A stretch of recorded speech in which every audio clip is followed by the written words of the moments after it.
Kaleshwaram commission విచారణకు attend అయ్యే ముందు సంచలన పరిణామాలు జరుగుతున్నాయి. కాళేశ్వరంపై ప్రభుత్వానికి రిపోర్ట్ సమర్పించిన విజిలెన్స్ 17 మంది ఇంజనీరింగ్ అధికారులపై చర్యలకు సిఫార్సు చేసింది. విజిలెన్స్ నివేదికపై గురువారం జరిగే కేబినెట్ సమావేశంలో సీఎం రేవంత్ సమీక్షించనున్నారు. గులాబీ నేతలు మాత్రం విజిలెన్స్ నివేదికను రేవంత్ రాసించిన స్క్రిప్ట్ గా చెప్తున్నారు. విజిలెన్స్ రిపోర్ట్ తో కేసీఆర్ కు కష్టాలు తప్పవా? ఇరిగేషన్ అధికారులు జైలుకు వెళ్తారా? రేవంత్ సర్కార్ ఏం చేయబోతోంది? దీనిపై భరత్ అనాలిసిస్ ఏంటో చూద్దాం. ఎస్ భరత్, అంటే చాలా ఇంపార్టెంట్ కీలకంగా ఉన్న నేతలు కేసీఆర్, హరీష్ రావు, ఈటెల వీళ్ళ విచారణకు కమిషన్ ఆదేశించింది. అలాగే ఇంజనీర్లపై చర్యలు తీసుకోవాలంటుంది. సో ఏంటి మీ అనాలిసిస్? అంటే ఇప్పుడు దీనిలో రెండు వేరు విషయాలు. ఒకటి, కాళేశ్వరం మీద రెండు విచారణలు జరుగుతున్నాయి. ఒకటి విజిలెన్స్ అండ్ ఎన్ఫోర్స్మెంట్ డిపార్ట్మెంట్ అని గవర్నమెంట్ డిపార్ట్మెంట్. రెండవది జ్యుడిషియల్ కమిషన్ అంటే రిటైర్డ్ కానీ లేదా సిట్టింగ్ న్యాయమూర్తి నేతృత్వంలో వేసేదానికి జ్యుడిషియల్ కమిషన్ అంటారు. నార్మల్గా కమిషన్స్ వేస్తారు. జ్యుడిషియల్ కమిషన్కు కొంత పవర్ ఎక్కువ ఉంటుంది. అంటే జ్యుడిషియల్ కమిషన్ రిపోర్ట్లో తేల్చిన దాన్ని శాంక్టిటీ ఎక్కువ ఉంటుంది. దాన్ని కోర్టులో డైరెక్ట్గా కేసు ఫైల్ చేయొచ్చు. సో జ్యుడిషియల్ కమిషన్ ఎవరి నేతృత్వంలో వేశారు? పినాకి చంద్ర ఘోష్, పిసి ఘోష్, మాజీ సుప్రీంకోర్టు న్యాయమూర్తి. ఆయన నేతృత్వంలో జ్యుడిషియల్ కమిషన్ వేశారు. జ్యుడిషియల్ కమిషన్ ఆల్మోస్ట్ సంవత్సర కాలంగా విచారణ జరుగుతుంది. చివరిగా ఇప్పుడు దాదాపు చాలామంది 100కు పైగా సాక్షుల్ని వాళ్ళని విచారించారు. స్మితా సబర్వాల్ని, ఇరిగేషన్ వాళ్ళని, చాలామందిని. ఇప్పుడు ఫైనల్గా ముగ్గురిని పిలిచారు. కేసీఆర్, హరీష్ రావు, ఈటెల రాజేందర్. కేసీఆర్ మాజీ ముఖ్యమంత్రి, హరీష్ రావు మాజీ ఇరిగేషన్ శాఖ మంత్రి, ఈటెల రాజేందర్ మాజీ ఆర్థిక మంత్రి ఆ సమయంలో. సో వాళ్ళని ఫైనల్గా ఇచ్చిన తర్వాత ఇంకా రిపోర్టు సబ్మిట్ చేయవచ్చు. ఇప్పుడు ఇది నడుస్తూ ఉండగానే విజిలెన్స్ డిపార్ట్మెంట్ ఏం చేసిందంటే దీనిలో భాగం ఉన్న ఇంజనీర్స్ అందరి మీద కూడా యాక్షన్ తీసుకోమని రికమెండ్ చేసింది. ఏమి action? Criminal action plus penalty. ఇప్పుడు ఏదైతే నష్టం వాటిల్లిందో మేడిగడ్డ ప్రాజెక్టులో కొంత భాగం కుంగడం వల్ల దానికి సంబంధించి వాళ్ళ మీద క్రిమినల్ చర్యలు తీసుకోవాలి. ప్లస్ జరిమానా కూడా. అంటే వాళ్ళ పెన్షన్ అవన్నీ, వాళ్ళు పెన్షన్ పొందుతున్నారు కదా, ఆల్రెడీ కొద్దిమంది రిటైర్ అయ్యారు, కొద్దిమంది సర్వీస్లో ఉన్నారు. వాళ్ళ వల్ల ప్రభుత్వ ఖజానాకు నష్టం వాటిల్లింది. 1800 కోట్లు ఎంతో ఖర్చు అయింది మేడిగడ్డ. ఇప్పుడు ఈ రిపేర్కు ఓన్లీ మేడిగడ్డ ప్రాజెక్ట్ కుంగిపోయిన దాన్ని రిపేర్ చేసేందుకు 500 కోట్ల దాకా ఖర్చు అవుద్ది అంటారు. 500 కోట్లు అంటే పెద్ద విషయమే కదా. సరే, మొత్తం ప్రాజెక్ట్ కాస్ట్ 93,000 కోట్ల ఖర్చు అయింది. ఇప్పుడు దీనిలో రెండు వాదనలు కరెక్ట్ కాదు. ఒకటి ఏంటంటే కాళేశ్వరం ప్రాజెక్టు మొత్తం కొలాప్స్ అయింది అన్న ప్రభుత్వ వాదన కరెక్ట్ కాదు. అంటే కాళేశ్వరం ప్రాజెక్ట్ అంటే ఒక మేడిగడ్డ కాదు, మేడిగడ్డ, అన్నారం, సుందిళ్ళ, తర్వాత ఇంకా చాలా ప్రాజెక్టులు, రంగనాయక సాగర్, మల్లన్న సాగర్, ఇవన్నీ కూడా ఉన్నాయి. తర్వాత చాలా పంప్ హౌసెస్ ఉన్నాయి, బాహుబలి పంప్స్ ఉన్నాయి. ఇవన్నీ బాగా ఆ మొత్తం ప్రాజెక్ట్లో మేడిగడ్డ అనే ప్రాజెక్ట్, ఎందుకంటే మేడిగడ్డ దగ్గరే స్టార్ట్ అవుతుంది లిఫ్టింగ్. ఆ మేడిగడ్డ ప్రాజెక్ట్లో పిల్లర్స్ కుంగిపోయినాయి. దాదాపు వర్త్ 500 నుంచి 1000 కోట్ల రూపాయల నష్టం బహుశా దాన్ని రిపేర్ చేయడానికి అవుతుందేమో, ఖర్చు ఎంత అని. సో దానివల్ల కొంత అన్నారం, సుందిల్లో కూడా ఏదో ప్రాబ్లం ఉంది అని చెప్పారు. బొంగ అయింది కొంత.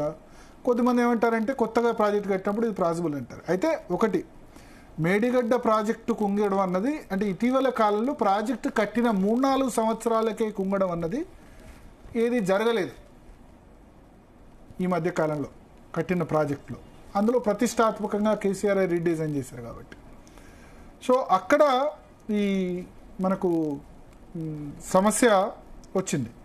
సో ఇప్పుడు ఆ ప్రాజెక్టు కుంగినందుకు, లేకపోతే అంత నష్టం ప్రభుత్వానికి నష్టం వాటినందుకు ఎవరో ఒకరిని అకౌంటబుల్ చేయాలి. ఇక్కడ అకౌంటబుల్ ఎవరు చేయాలి? పొలిటికల్ లీడర్షిప్పా, ఇంజనీర్సా?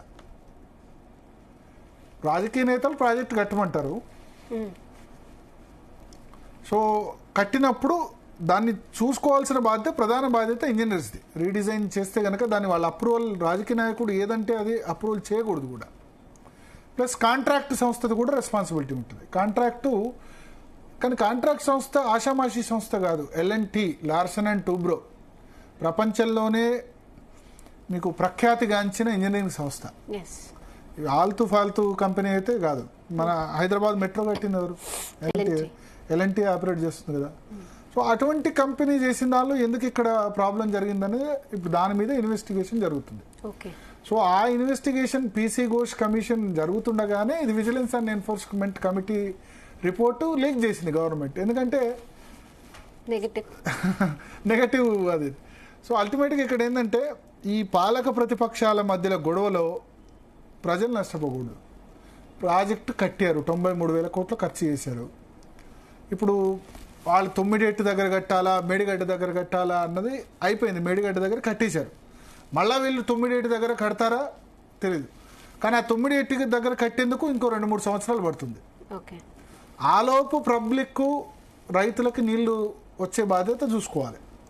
ఇప్పుడు కాళేశ్వరం ప్రాజెక్టు వర్షం పడ్డ సంవత్సరాలు ఓకే, వర్షం పడకపోతే ఒకటి. రెండోది ఏంటంటే ఫస్ట్ ఇయర్ కొంత ప్రాబ్లం అయింది. మొన్న సంవత్సరం కొంత అంటే పార్లమెంట్ ఎలక్షన్ ఉన్న సంవత్సరంలో 2023-24లో కొంచెం వర్షపాతం తక్కువ వల్ల కొంత ప్రాబ్లం అయిన మాట వాస్తవమే. ఎస్పెషల్లీ కృష్ణా బేసిన్లో ఇంకెక్కువ ప్రాబ్లం అయింది. సో కాళేశ్వరం ప్రాజెక్టులో భాగంగా అనేక ఉన్నాయి రిజర్వాయర్లు. దాని వాటర్ ఇప్పుడు కేసీఆర్ ఫామ్ హౌస్ దగ్గర దాకా కూడా వస్తుంది. సిద్దిపేట, మెదక్ అన్ని జిల్లాల్లో కూడా ప్రయోజనం ఉంది. సో ఎల్లంపల్లి దగ్గర నుంచే ఇప్పుడు లిఫ్ట్ చేసి చేయడమా లేదా అన్నది పక్కన పెడితే వర్షం పడకపోతే ఈ ప్రాజెక్టు దీన్ని వినియోగంలోకి తెస్తారా లేదా అన్నది ఇంపార్టెంట్. సో నేను చెప్పేది ఏంటంటే అక్కడ ప్రభుత్వం అయినా లేకపోతే ప్రతిపక్షాలైనా వీళ్ళు బ్లేమ్ గేమ్ బంద్ చేసుకుని దానికి నిజంగా ఆ ప్రాజెక్టు కూలిన మాట వాస్తవం. దానికి రెస్పాన్సిబుల్ ఎవరు? పొలిటికల్ లీడర్షిప్, ఇంజనీర్ల. వాళ్ళ మీద యాక్షన్ తీసుకోవాలి. తీసుకుంటేనే నెక్స్ట్ ఇంజనీర్లకు కూడా ఎస్ మనం ఏదైనా ప్రాజెక్ట్ చేసేటప్పుడు జాగ్రత్తగా ఉంటామని. సో మనతో పాటు రమణ గారు ఉన్నారు. ఇంజనీరింగ్ డిపార్ట్మెంట్లో పనిచేశారు గతంలో. రమణ గారు నమస్కారం. తప్పెవరిది? మీ ఇంజనీర్లదా అంటే మీ అంటే మీ మాజీ కొలీగ్స్ దా లేకపోతే పొలిటికల్ లీడర్షిప్ దా? ఎవరి మీద యాక్షన్ తీసుకోవాలి?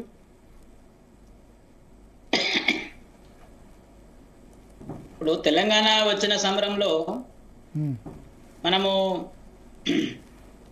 ఎలా మూవ్ కావాలి, మన ప్రభుత్వము ఎలా మన ప్రాజెక్టులు ఎలా మూవ్ చేసుకోవాలి అనేటువంటి విషయంలో మనం చాలా వెనుకబడ్డాము. అంటే దానికి కారణం ఉందంటే రాజకీయ నాయకులేమో ఇంజనీర్లు అయిపోయారు, ఇంజనీర్లు ఏమో రాజకీయ నాయకులు అయిపోయారు. రాజకీయ నాయకులు ఇంజనీర్ల ఫోజులు కొట్టారు.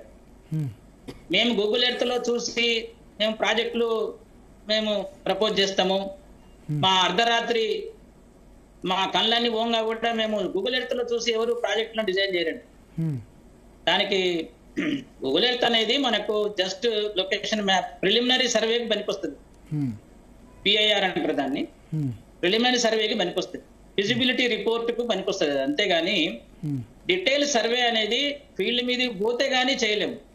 ఎందుకంటే నా సర్వీస్ లో ఎప్పుడు కూడా మేము మ్యాప్లతోనే మొత్తము పని కాదండి. మ్యాప్ల పని జస్ట్ ఒక 1% అంతే.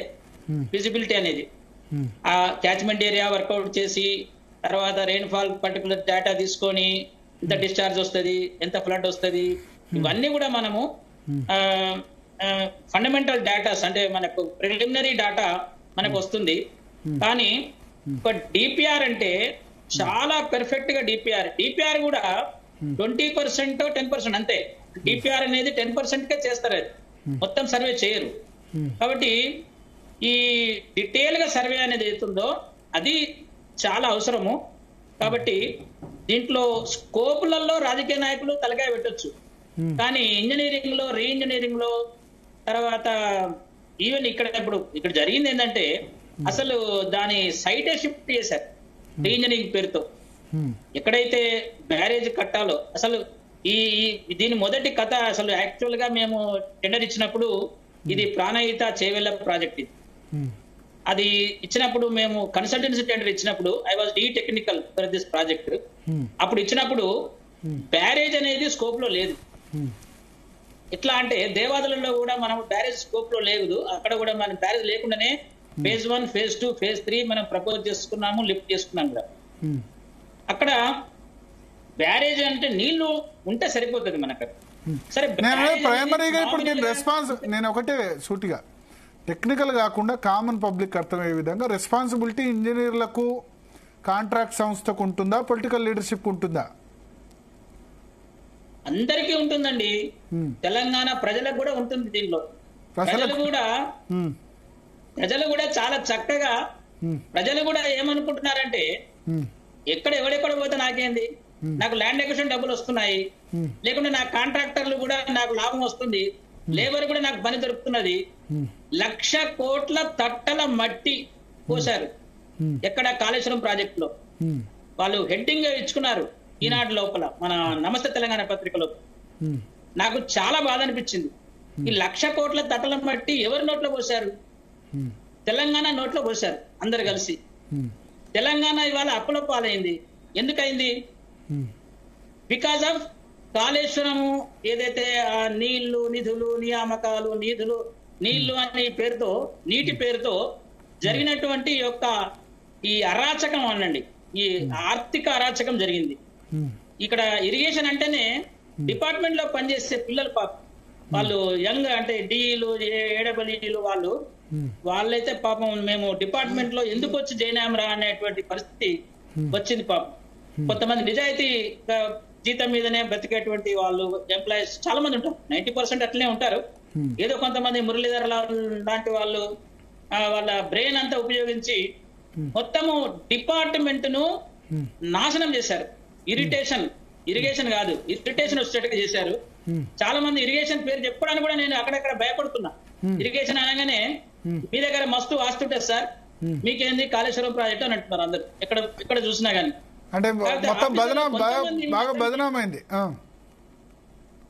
చెప్పండి. బాగా బదనామైంది అంటున్నారు. బదనాం కాదండి, చాలా బదనాం కాదు. మొన్న చూసారు కదా ఏసీబీ ఒక కేసు, ఒక వికెట్ పడలేదు కదా, ఒక వికెట్ అయితే పడిపోయింది కదా ENC engineering chief Hariram case లోపల.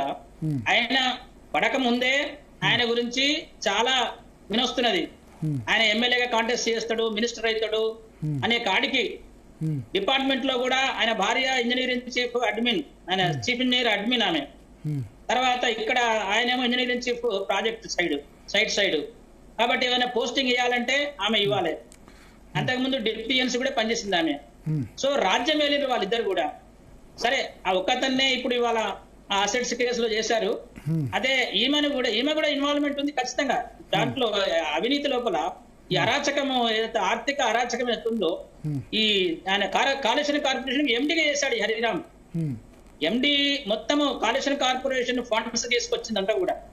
ఆ లోన్, అది ఫండ్స్ కాదు, అవి లోను. ఆ లోన్ కూడా ఏ ఇంట్రెస్ట్ దాదాపు 10% పైననే. జనరల్ గా ఇంట్రెస్ట్లు చాలా తక్కువ ఉంటాయి. జపాన్ జేబిఎస్సి కానీ ఇటువంటి వాటికి 3%, 4%, 5% అట్లా చాలా తక్కువ రేట్ లో ఇంట్రెస్ట్లు తీసుకొస్తే కొంచెం బర్డెన్ తక్కువ పడుతుండే. అంటే దాని యూటిలైజేషన్ ఉన్నప్పటికీ దాని లోన్స్ ఏవైతే తీసుకొచ్చారో అవి కూడా చాలా క్రేజీగా తీసుకొచ్చారు. అంటే సరే, మనం అది పక్కన పెడదాం. నేను మీతో మాట్లాడదలుచుకుంది విజిలెన్స్ సంబంధించిన యాంగిల్. విజిలెన్స్ యాంగిల్లో ఇప్పుడు వాళ్ళు ఏమంటారంటే క్రిమినల్ చర్యలు తీసుకోవాలి ఇంజనీర్ల మీద అని అంటున్నారు. అది కరెక్టేనా? తీసుకోవాలండి. ఇప్పుడు మార్చ్ లో ఇచ్చారు ఈ విజిలెన్స్ రిపోర్టు. 18/3/2025 నుంచి ఇది పెండింగ్ ఉన్నది. ఎందుకు పెండింగ్ ఉన్నది? అది మీకు నాకు అందరికీ అర్థమయ్యే విషయమే. ఈ రకంగా పెండింగ్ లో విజిలెన్స్ అనేది అనగానే అది వెంటనే యాక్షన్ తీసుకోవాలి. దీనికి కారణం ఏదో ఉంటుంది కదా, కారణం లేకుండా ఉండదు కదా ఏదైనా కదా. ఇప్పుడు ఇంతమంది ఆఫీసర్లు, దీంట్లో 17 మంది ఆఫీసర్లు ఇన్వాల్వ్ అయ్యారు. వీళ్ళందరూ అంటే మొన్నటి వరకు అందరూ సిడబ్ల్యూసి నుంచి అందరూ వచ్చి విజిట్ చేసి కాళేశ్వరం ప్రాజెక్టు ప్రపంచంలోనే గొప్ప ప్రాజెక్టు అని విజిట్ చేసిన ఇప్పుడు మన ఇంజనీర్లను కొనియాడిన వాళ్ళు ఇప్పుడు మళ్ళీ అటువంటిది మన ఇంజనీర్లు కేసుల దానిలో పడడాన్ని ఎట్లా చూడాలి? ఇప్పుడు డిస్కవరీ ఛానల్లో కూడా కాళేశ్వరం ప్రాజెక్టు గురించి గొప్పగా చెప్పుకుంటున్నారు. ఇప్పుడు డిస్కవరీ ఛానల్లో కాళేశ్వరం లేదు, వాళ్ళు డిలీట్ చేసిపోయారు డిస్కవరీ ఛానల్ వాళ్ళు. ఎందుకంటే వాళ్ళ ఇజ్జత్ కచరా అయిపోతుంది డిస్కవరీ ఛానల్. ఆయన ఎవరైతే నల్ల వెంకటేశ్వర్లు ఉన్నాడో ఆయన డాక్టర్ నల్ల వెంకటేశ్వర అని పేరు పెట్టుకున్నాడు. నీకు డాక్టర్ ఎప్పుడు ఇచ్చారా అని నేను అడుగుదాం అనుకున్నా. ఆయనకు దీనిలో రీసెర్చ్ పిహెచ్డి చేసినట్టున్నాడు ఈ కాళేశ్వరం ప్రాజెక్ట్ లో. ఆయన కాళేశ్వరం ప్రాజెక్టు కట్టి నాకు జన్మ ధన్యమైంది అంటాడు.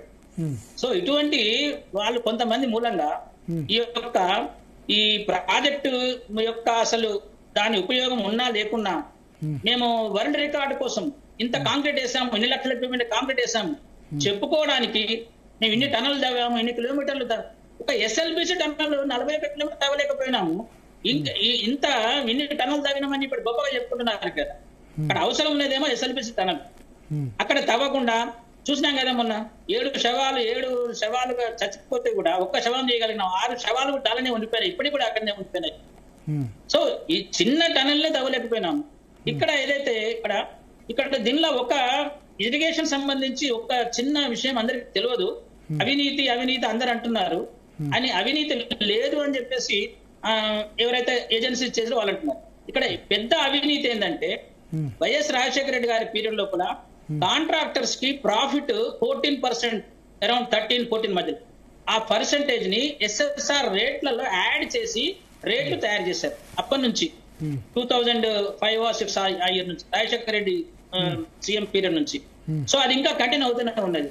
సో దాని మీద 14% మీద మళ్ళీ ఒక 5% ఎక్సెస్ అంటే ఏమవుతుంది, 20% అవినీతి. అవినీతి అంటే న్యాయంగా, అంటే లీగల్ గానే మన కాంట్రాక్టర్ కి ఇస్తున్నాం, అప్పనంగా ఇస్తున్నాం. అంటే 20% 1,00,000 కోట్లలో వేసుకోండి, 20,000 కోట్లు మనము అప్పనంగా ఇస్తున్నాం. అంటే అర్థం ఏంటి, ఇవాళ ఎవరికి ఇచ్చినా కాంట్రాక్టర్కి ఇచ్చినా 20,000 కోట్లు. సరే సార్, ఇదంతా చెప్తే ఒకటి అవినీతి గురించి ఎంత తక్కువ మాట్లాడితే మంచిది. ప్రాజెక్టులు, కమిషన్లు, అవినీతి ఇది ఏ పార్టీ ఏ వ్యక్తులు కాదు, జనరలైజ్ అయిపోయింది.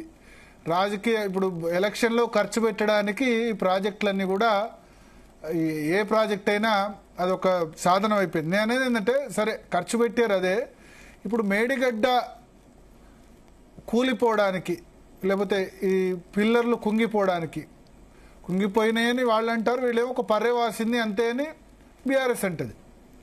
ఏదేమైనా దాన్ని ఇప్పుడు రిపేర్ చేయడానికైతే ఎంత 400-500 కోట్లు ఖర్చు అవుద్దా? నేనైతే నా అభిప్రాయం ఒకటేనండి, మేడిగడ్డ ఎందుకు కూలిపోయిందంటే ఎలక్షన్లు వచ్చినాయి కాబట్టి మేడిగడ్డ కూలిపోయింది, లేకుంటే కూలిపోకపోతుండే. మేడిగడ్డ కూలిపోయినా పంపు చేయడానికి అదేం అడ్డం కాదు, ఒక్క పియర్ అడ్డం కాదు. 16 నెలల నుంచి మనం ఉట్టిగానే దాన్ని పెట్టాం. మేడిగడ్డ ఒకటే, కాళేశ్వరం ప్రాజెక్ట్ అంటే మేడిగడ్డ ఒకటే కాదు. అవును, ఇది ఏనుగు కొండ కాళేశ్వరం ప్రాజెక్ట్ అంటే మేడిగడ్డ ఒకటే కాదు. మేడిగడ్డ అసలు అవసరమే లేదు. మేడిగడ్డతోని బ్యారేజ్ అనేది క్రస్ట్ లెవెల్ కైనా నీళ్లు ఆపినా మనం లిఫ్ట్ చేసుకునే అవకాశం ఉంది. అక్కడ పంపులకి మనకు నీళ్లు అందాలంతే. ఒకవేళ పంపులు పైన ఉన్నాయి అనుకోండి, పంపులు కిందికి చేసుకోవచ్చు, డోర్ చేసుకొని కూడా మనం పంపు చేసుకోవచ్చు. ఆ పంపులు అవసరమే పడదు. ఇప్పుడు ఈ మధ్యలో మన మినిస్టర్ హరీష్ రావు గారు కూడా చెప్తున్నారు, అసలు ఎల్లంపల్లి నీళ్లను తర్వాత మిడిమానేరు నీళ్లను అక్కడికి వచ్చిన ఫ్లడ్ ని వాడుకోగలిగితే మనకు చాలా వరకు అవసరాలు తీరిపోతాయి. ఇవి కూడా సరిపోనప్పుడు, ఇక్కడ కూడా సరిపోనప్పుడు మన ప్రాణహిత నీళ్ళని మనము అప్పుడు మేడిగడ్డ, అన్నారం, సుందిల్లా ఈ 3 సరిపోతాయి. నిజానికి ఎల్లంపల్లి నుంచి లాస్ట్ ఇయర్ 340-350 టీఎంసీలు కిందికి పోయినాయి.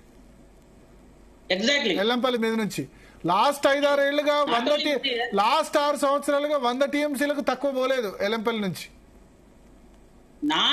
నాట్ 1 ఇయర్ అది వరుసగా 400 టీఎంసీలు కిందికి పోయినా మనము కనీసము 100 టీఎంసీలన్నా మనము పైకి తీసుకోవచ్చు.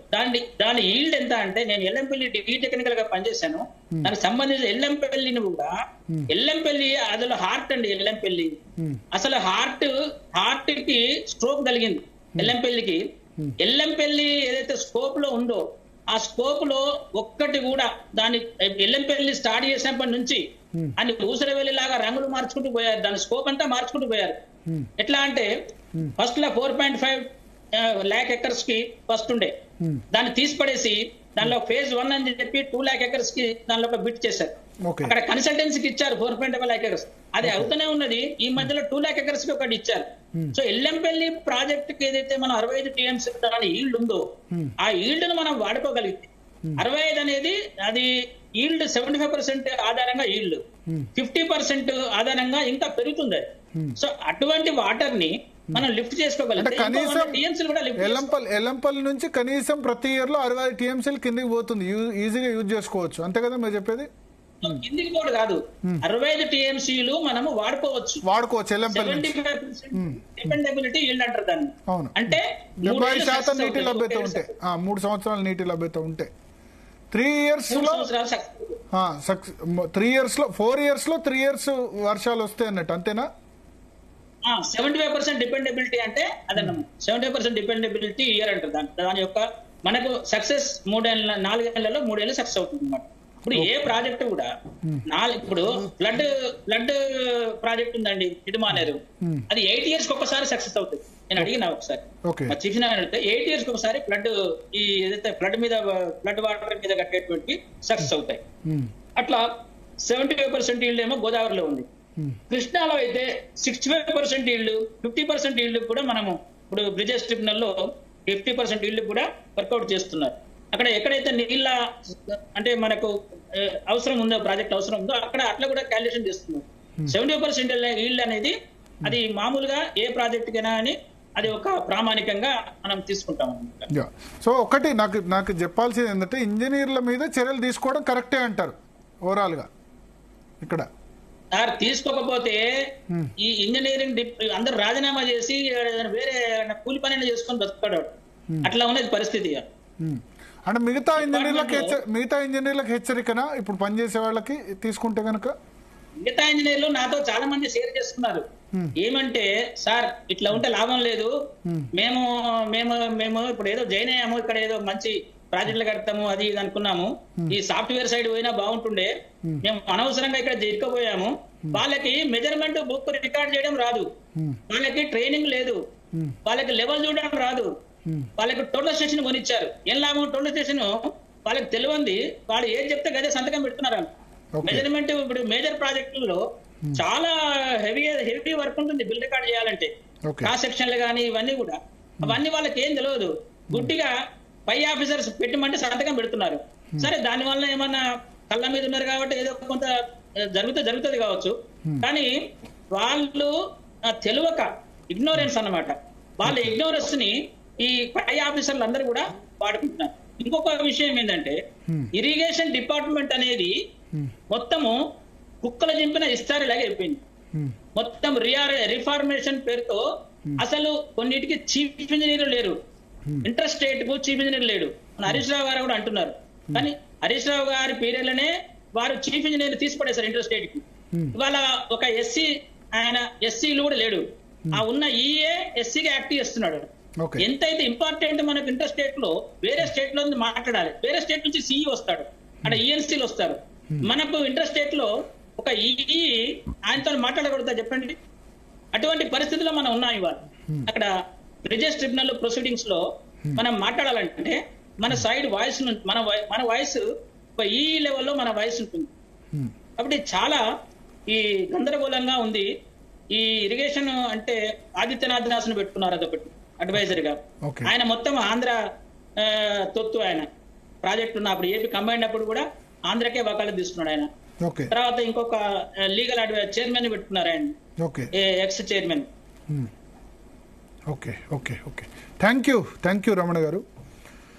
సో మొత్తానికి రెహానా ఒక అబ్జర్వేషన్ ఏంటంటే నెక్స్ట్ 1 వీక్ చాలా క్రూషియల్. కేసీఆర్ ఇప్పుడు ఎల్లుండి అటెండ్ కావట్లేదు. 6వ తేదీకి హరీష్ రావు అటెండ్ అవుతారు, 9వ తేదీ ఈటెల రాజేందర్ అటెండ్ అవుతారు, కేసీఆర్ 11వ తేదీ. సో ఇవాళ నుంచి వాళ్ళకి 3rd కదా, ఈ వారం రోజులు క్రూషియల్ కాళేశ్వరం ప్రాజెక్ట్. ఇది అయిపోయిన తర్వాత కమిటీ రిపోర్ట్ సబ్మిట్ చేయాల్సిందే. కమిటీ రిపోర్ట్ ఇచ్చిన తర్వాత గవర్నమెంట్ దానికి అనుగుణంగా ముందుకు వెళ్ళాలి. సరే ఇప్పుడు జరిగింది ఏదో జరిగింది, వీళ్ళిద్దరు ఒకళ్ళనొకళ్ళు బ్లేమ్ గేమ్ చేసుకుంటున్నారు. కాళేశ్వరం ప్రాజెక్టు మొత్తము కొలాప్స్ కాలేదు. కాళేశ్వరం ప్రాజెక్టులో మేడిగడ్డ అన్నది స్టార్టింగ్ పాయింట్. ఎక్కడి నుంచి అయితే వాటర్ లిఫ్ట్ చేయాల్సిందో అక్కడ పిల్లర్స్ కుంగిపోయాయి, దాన్ని రిపేర్ చేయొచ్చు. ఎన్డీఎస్ఏ రిపోర్టు చూడాలి అని చెప్తున్నారు. సో ఒకటి మెయిన్ ఏంటంటే ఇప్పుడు మేడిగడ్డను సాధ్యమైనంత త్వరగా దాన్ని రిపేర్ చేయాలి. ఇప్పుడున్న ప్రభుత్వం, కాంగ్రెస్ ప్రభుత్వం ఏం చేస్తుంది? 1.5 ఇయర్గా 2 ఇయర్స్గా కేసీఆర్ను బ్లేమ్ చేయాలి, బీఆర్ఎస్ను బ్లేమ్ చేయాలని చెప్పి దాన్ని అట్లే ఉంచుతున్నారు. అల్టిమేట్గా రైతులు నష్టపోకూడదు కదా. 93,000 కోట్లు ఖర్చు పెట్టారు. Governance is continuous process. ఒక ప్రభుత్వం ఇప్పుడు కాంగ్రెస్ కట్టింది కదా అని చెప్పి నాగార్జున సాగర్, శ్రీశైలం, ఎస్ఆర్ఎస్పి మేము వాడమంటే ఏమవుద్ది? బీఆర్ఎస్ అట్లా ఏం చేయకుండా ఉండదు కదా. సో అంతే, ఇప్పుడు కేసీఆర్ కట్టారు, దానివల్ల కీర్తి వస్తుందా అపకీర్తి వస్తుందా అది జరుగుతుందా అన్నది. మేడిగడ్డ కూలిపోవడం వల్ల అలా వాళ్ళు అనుభవించాల్సింది అనుభవించారు. బ్లేమ్ రావాల్సినంత బ్లేమ్ బీఆర్ఎస్కి వచ్చింది. ఇప్పుడు ప్రభుత్వం ఏం చేయాలంటే సాధ్యమైన త్వరగా మేడిగడ్డ ప్రాజెక్టుకు ఏదైతే ఆ పిల్లర్స్ కుంగిపోయాయో దాన్ని రిపేర్ చేయాల్సిన అవసరం ఉంది. ఎందుకంటే మళ్ళీ ఇప్పుడు సీజన్ వస్తుంది, వర్షాకాలం. జూన్, జూలై, ఆగస్ట్, సెప్టెంబర్లో ఒకవేళ వర్షాలు పడలేదనుకోండి, మేలో మంచి వర్షాలు పడ్డాయి కానీ ఇప్పుడు మళ్ళీ వారం రోజులు వర్షాలు లేవు 10వ తేదీ తర్వాత. సో కాళేశ్వరం ప్రాజెక్ట్ ఏ పర్పస్ కోసం అయితే కట్టారో, తెలంగాణలో ఉన్న మేజర్ 18 లక్షల ఎకరాల కొత్త ఆయకట్టు, 18 లక్షల ఎకరాల స్టెబిలైజేషన్ స్థిరీకరణ ఏదైతే ఉందో అది పూర్తి స్థాయిలో జరగలేదు. ఆ గవర్నమెంట్లో కూడా జరగలేదు. కానీ వర్షాలు పడకుంటే మన ఫార్చునేట్ ఏంటంటే 2014-15 2 సంవత్సరాలు డ్రాట్ ఇయర్ తర్వాత 9 సంవత్సరాలు కంటిన్యూస్గా వర్షాలు మంచిగా పడ్డాయి. దానివల్ల ప్రాజెక్ట్ అవసరం కూడా పెద్దగా కనిపించలేదు. కాళేశ్వరం ఎలంపల్లి దగ్గరే వాటర్ లిఫ్ట్ చేసినా సరిపోయింది. ఆయన అన్నట్టు మిడ్మానేరు 8 సంవత్సరాలకు ఒకసారి మాత్రమే మిడ్మానేరు నిండుద్ది. కానీ 8 సంవత్సరాల్లో మిడ్మానేరు 5-6 సార్లు నిండింది. ఆలోచించండి, 8 సంవత్సరాలకు ఒక్కసారి మాత్రమే ఆ ప్రాజెక్టు ఆయన చెప్పారు కదా మిడ్మానేరు ఎన్నిసార్లు నిండుతుందని. కానీ లాస్ట్ కొన్ని సంవత్సరాల్లో మెజారిటీ సంవత్సరాలు నిండింది. 50%, 60% టైమ్స్ ఈ కాళేశ్వరంతో సంబంధం లేకుండా నిండింది. దట్ షోస్ వర్షాలు మంచిగా పడుతున్నాయి తెలంగాణకు. పడకపోతే కాబట్టి ఇప్పుడు పడకపోతే అక్కడ కాళేశ్వరం దగ్గర అక్టోబర్, నవంబర్, డిసెంబర్లో కూడా వాటర్ అవైలబిలిటీ ఉంటుంది. ఎందుకంటే ప్రాణహిత, పెన్గంగా ఇవన్నీ వచ్చి కలిసిన తర్వాత చివరి పాయింట్ కాబట్టి అక్కడ వాటర్ అవైలబిలిటీ చాలా ఎక్కువ ఉంటుంది. సో దాన్ని ఈ ప్రభుత్వం సాధ్యమైనంత త్వరగా రిపేర్ చేయాల్సిన అవసరం ఉంది, ఇంకా ఆలస్యం చేయకుండా. ప్లస్ ఈ అన్నారం, సుందిళ్ళ బ్యారేజ్ అవి కూడా ఇప్పుడు నింపట్లేదు, వాటిని కూడా నింపాల్సిన అవసరం ఉంది. కానీ మేజర్ అవైలబిలిటీ, వాటర్ అవైలబిలిటీ అక్కడే ఉంది మేడిగడ్డ దగ్గర. మొత్తం ప్రాజెక్ట్ ఇప్పుడు మల్లన్న సాగరు, రంగనాయక సాగరు, అనంత కొండపోచమ్మ సాగర్ ఇవన్నీ కట్టారు కదా కాళేశ్వరం ప్రాజెక్టులో. అవన్నీ కట్టింది కూడా కేసీఆర్ కదా. దాన్ని మనం ఏం చెప్పలేము. ఎందుకంటే బీఆర్ఎస్ ప్రచారం చేస్తుంది కాళేశ్వరం ప్రాజెక్ట్ అంటే ఒక మేడిగడ్డ కాదు, 3 మేడిగడ్డ, అన్నారం, సుందిళ్ళ, కొండపోచమ్మ సాగర్, ఇన్ని కెపాసిటీ 140 టీఎంసీల కెపాసిటీ రిజర్వాయర్స్ అది చేశారు. కొన్ని ఇంకా కాలువలు ఇంకా కంప్లీట్ కావాలి. బాహుబలి పంప్స్తో లిఫ్ట్ చేస్తున్నారు, అవన్నీ కూడా ఉన్నాయి కదా. ఎల్లంపల్లి కట్టిందేమో కాంగ్రెస్. సో కనీసం ఎల్లంపల్లి నుంచి అయితే ఇప్పుడు లిఫ్ట్ చేస్తున్నారు. ఈ వీటిని కూడా వినియోగంలోకి తీసుకురావాలి. ఎందుకంటే ప్రభుత్వాలు, శత్రుత్వాలు ఇవన్నీ పెట్టుకుంటే ఆ ప్రభుత్వం కట్టిందని మేము యూజ్ చేయం, వాళ్ళ బ్లేమ్ చేసేంత చేశారు. ఇప్పుడు సంవత్సరంన్నర కమిటీ ఏముంటుందో చూద్దాం. PC Ghosh supreme court retired judge నేతృత్వంలో కమిటీ వేశారు కాబట్టి కమిటీ ఏమంటారు. అల్టిమేట్గా కమిటీ పొలిటికల్ లీడర్షిప్ కంటే ఎక్కువ ఇంజనీర్స్ది, కాంట్రాక్ట్ సంస్థది ఎక్కువ రెస్పాన్సిబిలిటీ ఉంటుంది. పొలిటికల్ లీడర్షిప్ డిసిజన్ తీసుకున్న ఇంజనీర్లు, ఇప్పుడు ఇంజనీర్లకు కూడా మొన్నటి వరకు కాళేశ్వరం ప్రాజెక్టు కట్టారు, ప్రపంచంలో అత్యద్భుతమైన ప్రాజెక్ట్ అని అందరూ వచ్చి బీబీసీ నుంచి మొదలు పెడితే డిస్కవరీ ఛానల్ వరకు అందరూ వచ్చి చూశారు, పోయారు. నిజంగా ఇంజనీరింగ్ వండరే. కానీ ఆ విధంగా కూలిపోవడం మేడిగడ్డ కూడా సర్ప్రైజ్. ఎందుకంటే ఇటీవల కాలంలో జరగలేదు ఇంత పెట్టిన దానిలో. సో దానికి బాధ్యులు ఎవరో వాళ్ళని ఖచ్చితంగా వాళ్ళ మీద యాక్షన్ తీసుకోవాలి. తీసుకుంటేనే ఇంజనీర్లకైనా మిగతా వాళ్ళకైనా ఒక హెచ్చరిక. దానికి అకౌంటబిలిటీ ఫిక్స్ చేయాలి. అకౌంటబిలిటీ లేకుండా అది గాలికి కూలిపోయిందని దానికి ఎవరికి బాధ్యులు చేయకుండా ఉండడం కూడా కరెక్ట్ కాదు.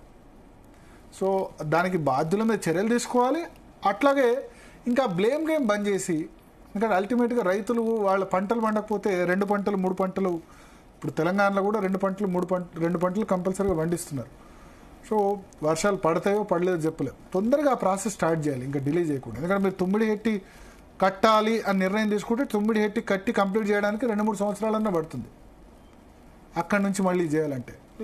సో దాని విషయంలో ఇంకా నిర్ణయం తీసుకోలేదు. సో ఫస్ట్ ఈ పాలక ప్రతిపక్షాల బ్లేమ్ గేమ్ బంద్ చేసి ఇమ్మీడియట్గా అధికారంలో ఉన్న పార్టీ అది స్టార్ట్ చేయాల్సిన అవసరం ఉంది. దీనిలో ఒకవేళ చర్యలు తీసుకుంటే ఇంజనీర్ల మీద అయినా వాళ్ళ మీద అయినా బీఆర్ఎస్ కూడా ఆబ్జెక్ట్ చేయకూడదు. అది నా opinion. Okay. Okay, thank you so much Bharat. చాలా clear cut analysis first topic నుంచి కూడా. అంటే మీరు చెప్పినట్టు కొంతమంది మిమ్మల్ని వ్యతిరేకిస్తారు, కొంతమంది పాజిటివ్ అని అంటున్నారు, కానీ ఆల్మోస్ట్ పాజిటివే వస్తుంది ఇప్పటి వరకు అయితే. కానీ హర్ష కుమార్ అసలు మీరు చెప్పింది వినకుండా ఆయన వర్షన్ ఒక్కటే రుద్దడానికి ట్రై చేశారు, కనీసం మీరు చెప్పింది కూడా వినట్లేదు ఆయన.